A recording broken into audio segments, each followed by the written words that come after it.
Hello, America. You are locked into Ranting Politics headline updates, where we dive into the day's most eyebrow-raising stories from the wild world of American politics. I'm your host, JOC, and today we've got a lineup that'll make your head spin. The Trump administration is shaking things up again with a bold move to trim the federal workforce, offering workers a deal that sounds almost too good to be true. Quit now, but keep getting paid until September. Talk about a golden parachute. We're also diving into the drama surrounding RFK Jr.'s nomination as health secretary, with his own cousin Caroline Kennedy throwing some serious shade his way. Plus, we'll look at the Supreme Court potentially greenlighting America's first religious charter school and some major changes in foreign aid that have everyone talking. Buckle up, folks, because this is going to be one heck of a ride through today's political circus.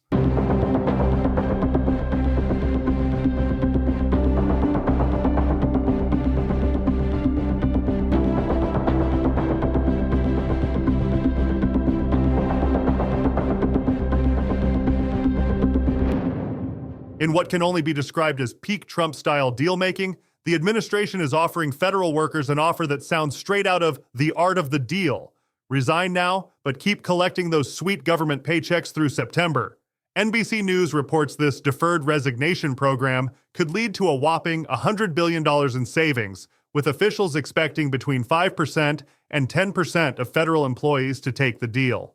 White House Press Secretary Caroline Leavitt didn't mince words when explaining the rationale. She emphasized that American taxpayers deserve federal employees who actually show up to those wonderful federal buildings they're paying for.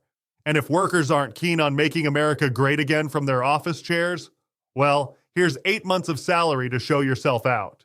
The administration's new Department of Government Efficiency, headed by none other than tech mogul Elon Musk, seems to be taking a page from his ex-playbook. Remember when he sent that famous fork in the road email to Twitter employees? Federal workers are now getting their own version, complete with a pre-drafted resignation letter and simple instructions. Just reply with the word resign if you're ready to cash out. But here's the kicker. While the offer sounds generous, there's a subtle warning in the fine print. Those who choose to stay won't get any guarantees about their positions or agencies staying intact. It's essentially a classic take the money and run scenario versus stay and roll the dice. The resignation window is tight too, just a week to decide if you're in or out. What's particularly fascinating is how this whole thing is being orchestrated through a new system that lets officials email all federal workers simultaneously. It's like a government-wide version of that company-wide email you always dread, except this one comes with a potential golden ticket attached. The latest shakeup in Washington comes as Secretary of State Marco Rubio hits pause on billions in foreign aid spending, with one particularly eyebrow-raising detail catching everyone's attention. The State Department just pulled millions in funding for health programs in Gaza, part of a broader effort to trim what the administration calls wasteful spending. The White House didn't dance around the numbers either. Officials revealed that a cool $50 million was about to walk out the door for condoms in Gaza before they pulled the plug. That is enough for 1,000 prophylactics per adult male. But this isn't just about one program. It's part of a massive 90-day freeze on almost all foreign assistance flowing through the State Department and USAID. According to the administration, every single foreign aid dollar is now under the microscope. The marching orders are crystal clear. If it doesn't make America safer, stronger, or more prosperous, it's on the chopping block. The State Department's saying they're taking their role as taxpayer money stewards dead serious, and they're not just paying lip service. And it's not just about the money freezes. There's some serious house cleaning happening at USAID, too. Reports are coming in that dozens of senior officials have been placed on leave while the administration investigates whether they tried to work around Trump's executive orders. We're talking about career officials who've served multiple administrations, now sitting on the sidelines while this all plays out. The administration's making it clear. The days of what they call blindly doling out money with no return for the American people are over. Every grant, every loan, every program is getting a fresh look through the America First lens, and some sacred cows are clearly headed for the slaughterhouse. Well, folks, we've got some serious Kennedy family drama unfolding in Washington, and it's not the kind you'd see on a reality TV show. Caroline Kennedy, daughter of JFK himself, just dropped a bombshell video message absolutely torching her cousin RFK Jr.'s nomination for Health and Human Services Secretary. She didn't pull any punches either, calling her cousin a predator and claiming he's dangerously unqualified to run one of the government's largest departments. Now, that's what I call a family reunion gone wrong. Caroline's main beef? RFK Jr.'s controversial stance on vaccines, which she says isn't just wrong, it's willfully misinformed. She even went as far as blaming him for causing vaccine hesitancy that led to a measles outbreak in American Samoa back in 2019. But this isn't just about medical disagreements. Caroline accused her cousin of exploiting their family's painful history and distorting JFK's legacy just to score political points. She even took a swing at his recent presidential campaign pivot, saying he groveled to Donald Trump for a job after dropping out of the race. Meanwhile, over in Congress, some Republicans are singing a different tune. Senator Rand Paul, who knows a thing or two about medicine himself, is backing RFK Jr., saying he's exactly who we need to restore public trust in health agencies.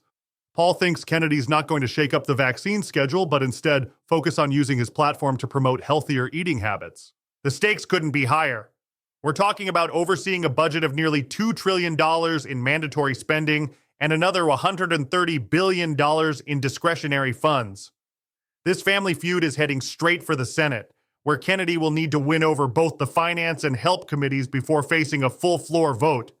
And with some Republicans already expressing concerns, this confirmation battle promises to be one for the history books. In what could be a landmark decision for religious education in America, the Supreme Court has agreed to hear a case that might just redraw the lines between church and state.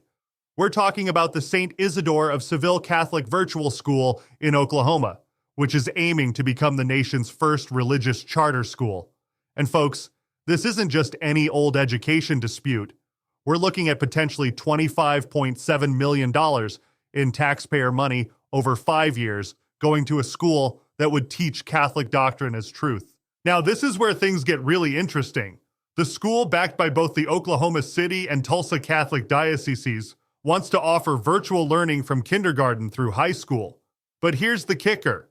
Unlike other charter schools that might have loose religious affiliations but keep things secular, St. Isidore wants to go all in with religious teaching.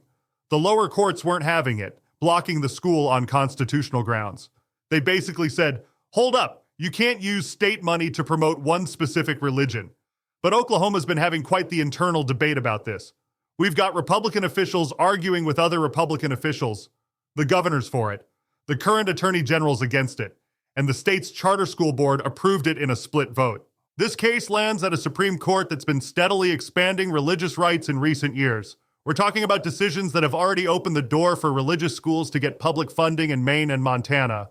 Though interestingly enough, Justice Barrett, who used to teach at Notre Dame Law School, is sitting this one out. The justices will hear arguments in the coming months, with a decision expected by June. Whatever they decide could fundamentally reshape how we think about public education and religious freedom in America. Reuters was first to report on this potentially game-changing case. Well, folks, what a day in American politics. From federal workers being offered golden handshakes to leave their jobs, to a fierce family feud in the Kennedy clan, to a potential revolutionary change in how we fund religious education, we're seeing some truly unprecedented moves that could reshape our government and society for years to come. My friends, if you're enjoying the insights and the independent ethos we're dishing out here at Ranting Politics, don't be a stranger. Jump into the lively conversation on X. Give us a follow at RantingRP or check us out at rantingpolitics.com or stop over to our all-new YouTube channel. We're always buzzing about the next big headline and love to see your takes on the fiasco that is politics. And while you've got that phone handy, come on, I know it's in your reach. Do us a solid and tap that like and follow button on your podcast feed. Your support doesn't just boost our reach, it keeps real independent thought in the game against those giant media machines.